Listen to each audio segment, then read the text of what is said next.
In 1999, an important event took place within the South African gold mining industry. Canadian mining company Placidome purchased a 50% interest in Western Areas gold mine, situated about 45 kilometers or 28 miles to the west of Johannesburg, and formed the Placidome Western Areas joint venture, commonly known as the South Deep Gold Mine. The advent of Placidome saw substantial modernization and increased efficiency at South Deep.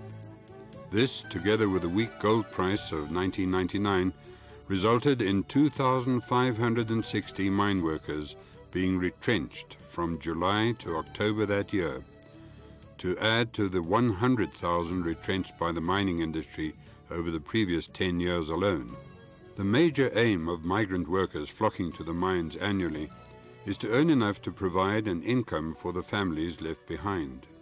The steady erosion of this income over the years has had a serious negative impact on the economies of the far-flung rural areas. Poverty is endemic, with all its associated problems of malnutrition, disease such as HIV/AIDS, and the breakdown of family and community life. The industry norm of an average retrenchment package of 2 weeks' pay for every year of service, plus limited on-site training, such as welding or bricklaying, did little to alleviate the plight of families suddenly without a breadwinner. Not only did such a package fail to address the socio-economic needs of the families and communities involved, but the majority of retrenchees were unwilling to stay on mine for the time required for the training. South Deep provided its employees with the traditional retrenchment package. They acknowledged, however, its inadequacy in the light of Placidome's commitment to integrate principles of social, environmental, and economic responsibility into all aspects of its operations. In other words, their sustainability policy. To meet the requirement of this policy, South Deep developed the South Deep Care Project, which would provide a more effective program of support for retrenchees and their families. The Care Project consists of an integrated set of activities designed to create economic and social benefits for retrenched miners, their families, and communities. It is a project based on the philosophy of taking care of ex-employees after their term of employment with a company. It contains several features unique to the mining industry. For instance, the ex-mine workers have the option of nominating a proxy from within their household, should they be unable to participate personally for health or other reasons. This opens the door to the active participation of women, something not experienced before in the industry. Another feature that has attracted widespread attention is the provision of care and support as close as possible to the homes of the retrenchees. It must be stressed that for Placidome, this is not philanthropy. To quote Mr. J. Taylor, CEO of Placidome, "Our commitment to community development represents an added cost, but is an essential investment in our future and should help us to achieve greater profitability." As the details of the Care Project began to take shape, so too did the goals and extent of the company's commitment. Aiming high, the project management set a goal of, within a period of 2 years, assisting 70% of retrenchee families to become economically active. A budget of 3.6 million Canadian dollars at the time, or 15 million rand, was committed by South Deep to support the project. Early in the planning stages, it became apparent that the project was about to face several unforeseen challenges. Understandably, many retrenchees were not favorably disposed towards Placidome, and initially there was a fair amount of distrust and resistance to the company and the project. In addition, the gold mining industry was skeptical about the radical project proposed by this Canadian newcomer to the South African mining scene. According to them, why change what has worked for over 100 years? At an early stage, the team realized they would have to deliver the training and support near to where the retrenchees lived, no matter if that was miles from the nearest road in the mountains of Lesotho or the interior of Mozambique. The project team soon realized the enormous task facing them as they planned to locate retrenchees living in an area measuring some 4,000 by 800 kilometers and stretching across 18 provinces in 5 countries: Lesotho, Botswana, Swaziland, Mozambique, and South Africa. To make matters even more difficult, few had a physical address, living as they did in rural Africa. The company was breaking new ground with the CARE project. As a mining company, they had no experience in delivering a large-scale economic development program across 5 countries, and the industry had never tried anything like this before. They had literally to start from scratch.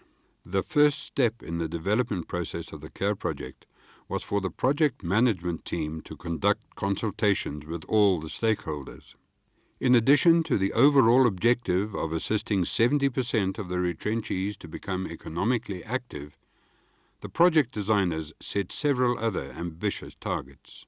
With the aim of leaving behind institutions strengthened by participation in the project, they identified potential working partners.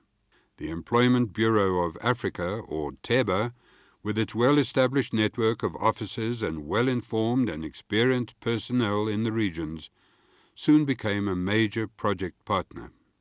The Mine Workers Development Agency, or MDA, the development arm of the National Union of Mine Workers, is a pivotal partner.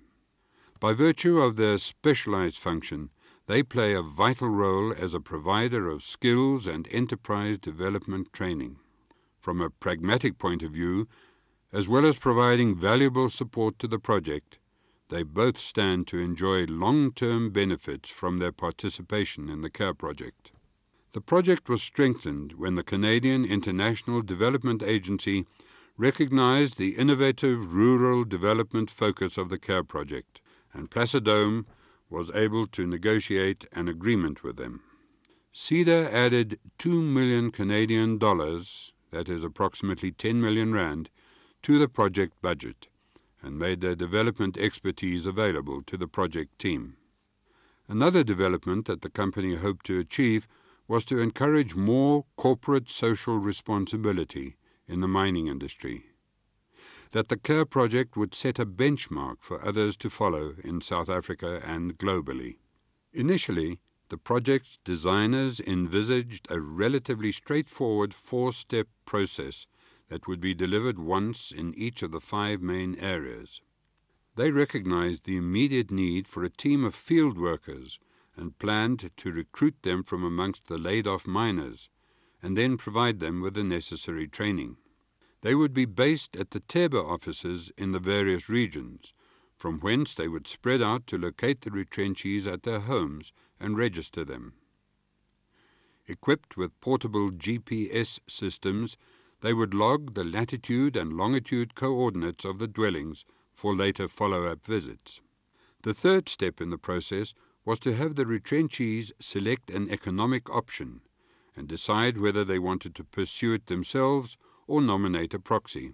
Finally, they would be provided with training, support, and, if necessary, access to microfinance as they started out on their new venture. That was the plan. South Deep was about to get a solid lesson in the realities of rural economic development. The initial, relatively smooth recruitment of the field workers suffered a hiccup when it was discovered that they needed much more training than expected. It became apparent that there were no adequate training programs. Those available from other stakeholders would require customizing to meet the unique requirements of the project. How to locate and register 2,560 retrenchees living in hundreds of tiny villages scattered across vast areas with minimal public transportation and, in many cases, no real roads or other infrastructure, became a huge logistical problem. Nature intervened as floods in some areas caused transport problems. The famous Mozambique floods of March 2000 were particularly devastating and disruptive. Field workers often spent days walking or hitching rides in all manner of transport, navigating their way through unforgiving and even dangerous veld and jungle in their search for far-flung retrenchees' homes. Their frustration can be imagined on the occasions when they met with a lack of cooperation from people who thought that they were working for the police and were deliberately misdirected. Then there were the inevitable occasions when they found that the retrenchee had simply relocated and their search would start all over again.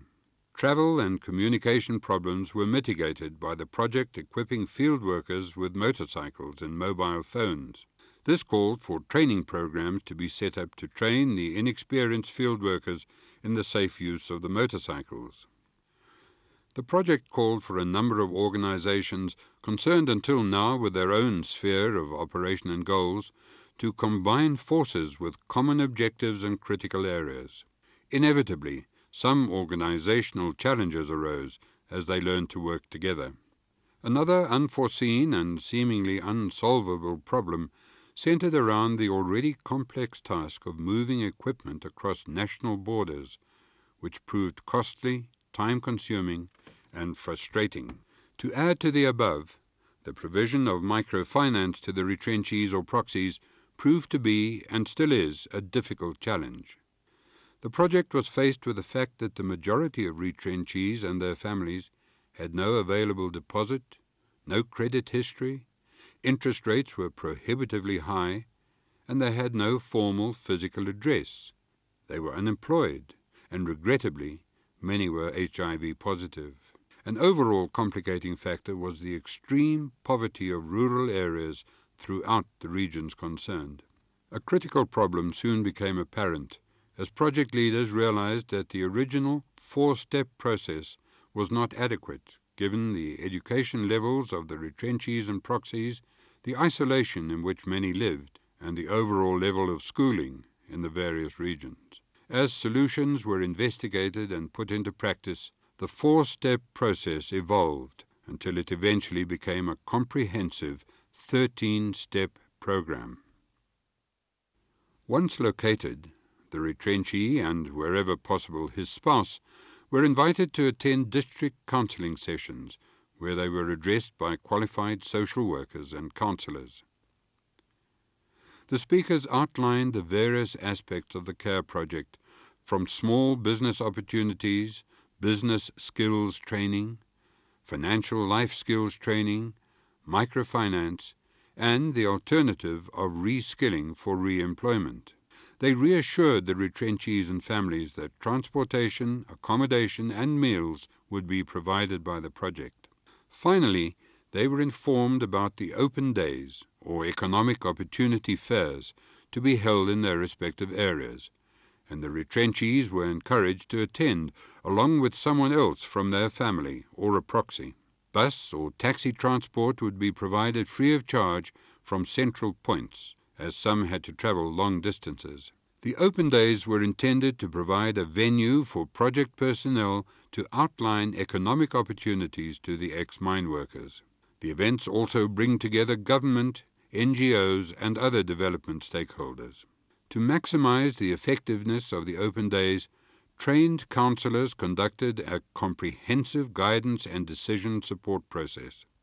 The object is to assist the retrenchees to systematically investigate various options and select the one that would best suit their personal situation. Once they have made the decision, a personalized training and support program is developed for each individual.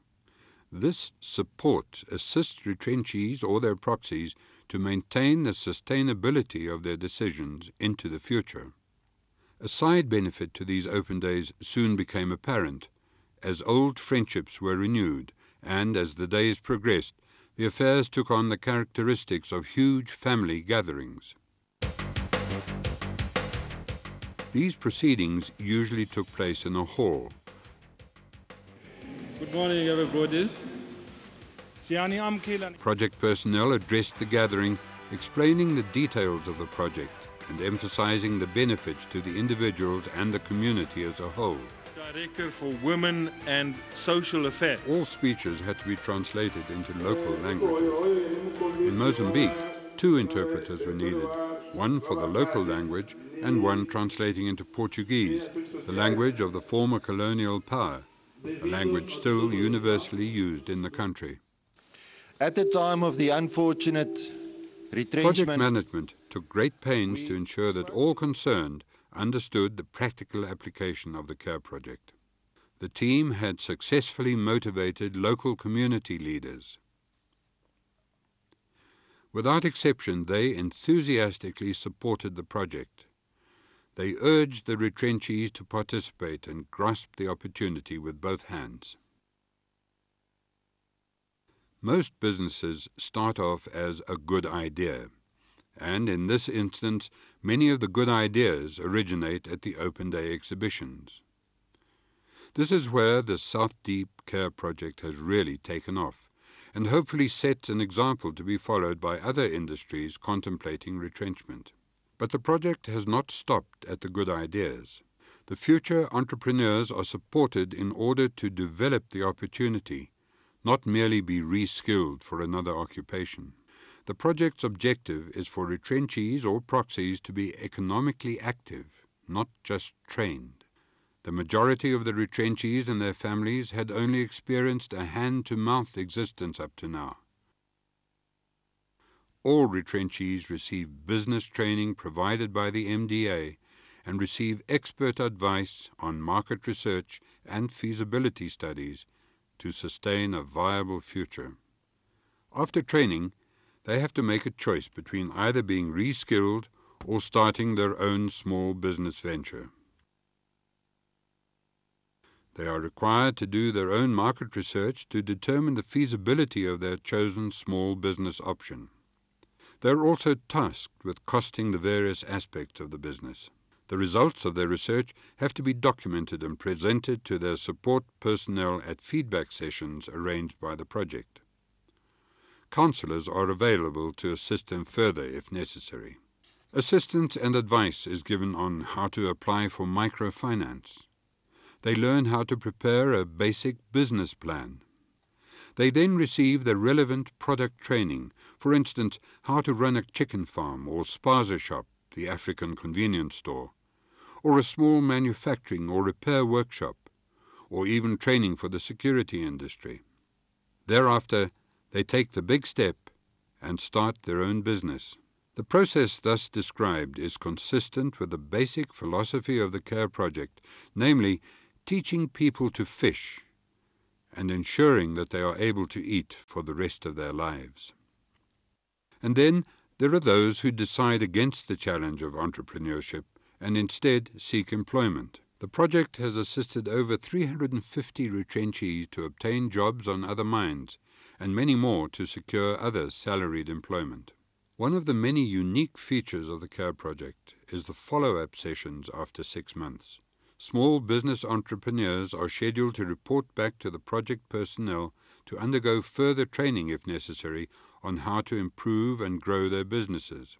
In this way, they are made aware in a very practical way of the fact that they have not just been left to their own devices after the initial enthusiasm has perhaps subsided and the inevitable teething problems have made their appearance. Where the original plan was simply to deliver the program in each of the 5 countries or regions, South Deep realized that they had to operate much closer to the retrenchees' homes. The end result was that the entire 13-step process was delivered in 18 separate locations across 5 countries.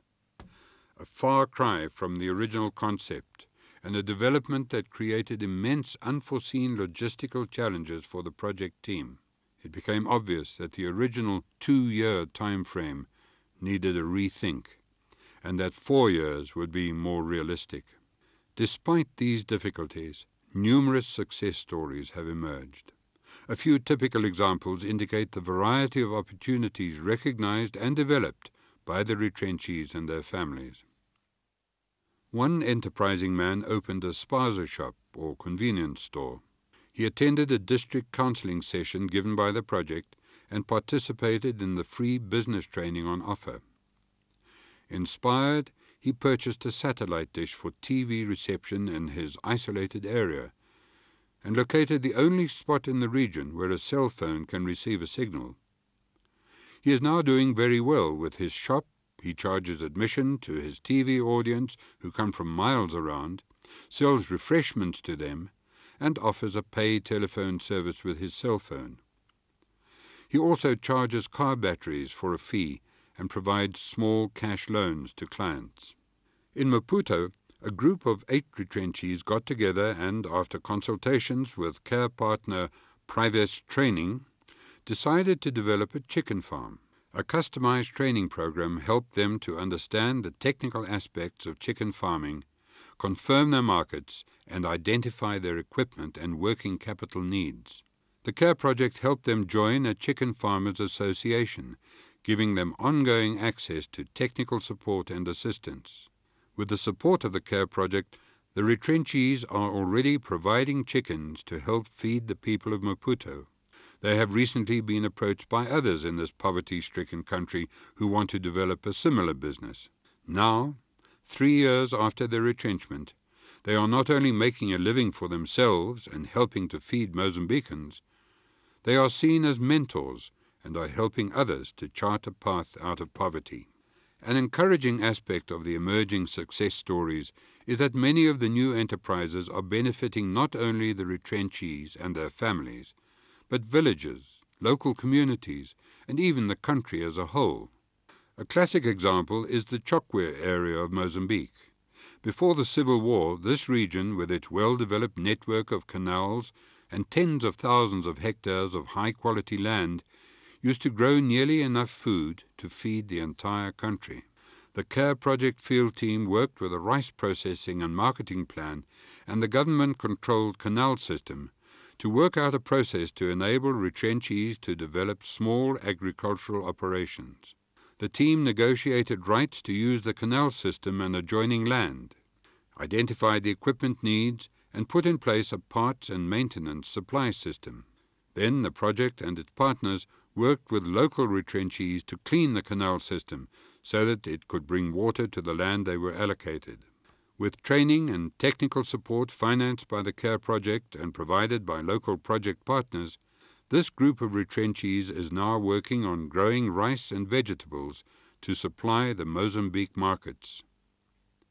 When their current crops are finished, they will be assisted to secure and develop their own land, and a new group of retrenchees will be trained in the lands they are currently using. In addition to serving as a model for the entire area, this project has rejuvenated the canal system, enabling others to bring valuable land into production and contribute to Mozambique's development. Rural areas of southern Africa are often isolated, and people often have to travel for hours to get to the nearest retail outlet. After attending the financial life skills training, one enterprising retrenchee and his wife recognized that this meant an opportunity for them to help themselves and to help their village at the same time. Today, they are operating the only store for miles around. Not only are they earning a good living for themselves, over the Christmas season they had daily sales as high as $1,000, they are providing a convenient outlet for the staples the locals require, and the store has developed into a general meeting place. This entrepreneurial couple is reinvesting in their business and serving other needs that the financial life skills they have acquired help them to identify. They are now baking bread for sale in the store. They have purchased a small generator to charge batteries, and they have started buying cashew nuts for resale to processors. They have recently asked the CARE project if they can be helped to purchase directly from wholesalers in Maputo, thus lowering their costs, increasing their profit margin, and still allowing them to provide a valuable service to their village. As an example of the cooperation between project partners, the MDA approached CARE management with an ambitious idea. They wanted to create a program to provide training in basic electronics and installation and maintenance of small solar systems. They needed CARE project support to develop a program and equip a facility for delivering it. After initially providing the training to South Deep retrenchees, they would then be able to make the training available to others on an ongoing basis. Word went out to the vast region through the CARE project infrastructure, and the project hired an industrial psychologist to travel throughout the region, interviewing applicants, conducting psychometric tests, and helping to screen potential trainees. Students are given the opportunity to choose between an electronics program to repair TVs and other household equipment, or a solar program that will equip them with the skills to design and install small household solar systems, enabling them to bring power to rural homes and communities that are far from the existing electrical grid. 3 classes of 20 students each have taken the training and are now busy throughout the region. As with much of the other training, this program is of particular interest to women. Another retrenchee identified a market for furniture. Building on his woodworking skills, he acquired some basic tools and started making household furniture for sale to local resellers. He soon recognized that he could make more money and employ more people if he did not have to outsource things like lathe work. With support from the CARE project, he has purchased a lathe and now employs 3 other people. The following statistics and graphs are an indication of the progress made to date. As at the end of December 2002, 92% of retrenchees have been located and have registered with the project.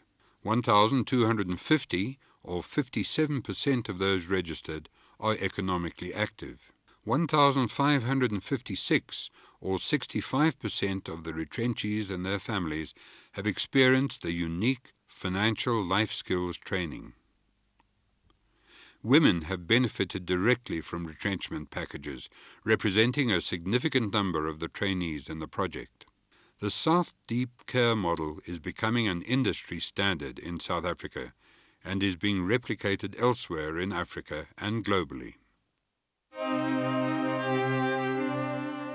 Early in the planning stages, the project designers recognized the fact that no project of upliftment can be complete without addressing the HIV/AIDS pandemic.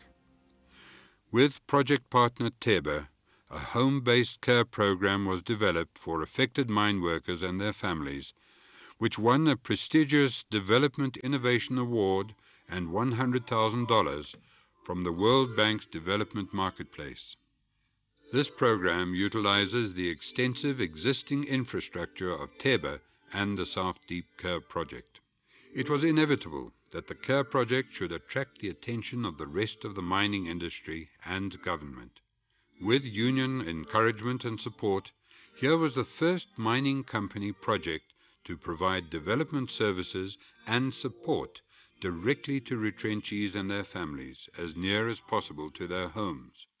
Such a departure from the norm and its successes has the entire industry taking a long and careful look at the care process and its innovative development and support principles. The CARE project has provided valuable institutional strengthening and support to project partners such as Teba, the MDA, Privis Limitada, and a host of other developmental service providers. New courses and programs have been developed. Training has been directly linked to institutional strengthening. Retrenchee construction training programs have been incorporated into the building or refurbishment of selected Teba and MDA facilities. Examples are the Teba training facilities in Shai and Mashish in Mozambique, the MDA facility in Maseru, Lesotho, and the electronics facility in Carltonville, west of Johannesburg. This upgraded infrastructure can then be used to support local community development efforts. The project actively shares information and supports other efforts, helping to improve the development infrastructure and capacity throughout the 5-country region. The 13-step care process is rapidly becoming a development standard. Project management regularly receive inquiries from regional, provincial, and even national governments, and also from outside the area. As an example, the method used by CFM, Mozambique's Railway and Port Company, were largely based on the CARE process. The CARE project is an example to the world of how industry-led development and corporate social responsibility efforts can have meaningful and sustainable development impacts for people and communities. To quote Pete Colby, General Manager of South Deep, "The long-term success of the company is not just related to financial returns. It's directly related to its ability to make a sustainable difference to stakeholders, including the workers, their families and the communities in which they live. South Deep gained a wealth of experience in the application of the CARE project. Many of the lessons learned have been incorporated into the comprehensive employee training programs currently underway on the mine. Mine workers are being given on-site training with the object of upgrading their current skills or developing new ones that will help them and their families to live better and be more economically sustainable. Planning is already underway for the follow-on to the CARE project. Dubbed CARE Positive, it is a new project that incorporates the CARE project principles combined with a home-based care program for those families of employees who have to take care of terminally ill AIDS patients.